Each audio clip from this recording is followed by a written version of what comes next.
నేటి దైవవాక్కు మత్తయి సువార్త 11వ అధ్యాయము 11వ వచనం. స్త్రీలు కనిన వారిలో బాప్తిస్మమిచ్చు యోహాను కంటే గొప్పవాడు పుట్టలేదని నిశ్చయముగా మీతో చెప్పుచున్నాను. అయినను పరలోక రాజ్యంలో అల్పుడైన వాడు అతని కంటే గొప్పవాడు. ఇక్కడ మనం చూసినట్లయినా బాప్తిస్మమిచ్చు యోహాను కంటే గొప్పవాడు పుట్టలేదని అంటున్నారు. నిజమే.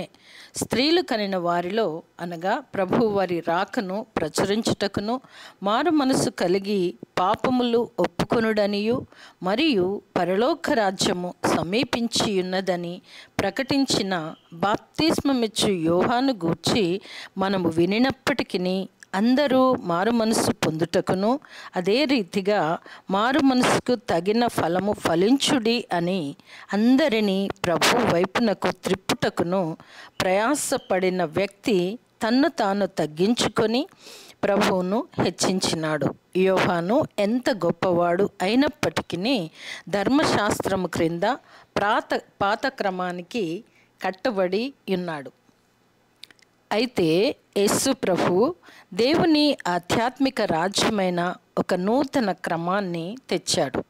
పరలోక రాజ్యంలో అల్పుడు అయినవాడు యోహాను కంటే గొప్పవాడు అని ప్రభువు పరలోక రాజ్యం గురించి మాట్లాడినారు. మానవులందరూ పశ్చాత్తాపడి దేవుని రాజ్యంలో ప్రవేశించేందుకు, అంతేకాకుండా పురికొల్పుచు బాప్తిస్మమిచ్చు యోహాను తన జీవితము ఉపదేశాల మూలంగా దేవునికి ఉపయోగపడిన శక్తిగల పరికరములా ఉన్నాడు. మరి మనము దేవునికి ఉపయోగపడే శక్తిగల పరికరంలా ఉండాలని దేవుని ఆశ. మనల్ని మనం పరీక్షించుకొని పరలోక రాజ్యంలో అల్పులుగా దేవునికి ఇష్టముగా ఉండి ప్రభు కృపను మనమందరము పొందుకుందుముగాక. ఆమెన్.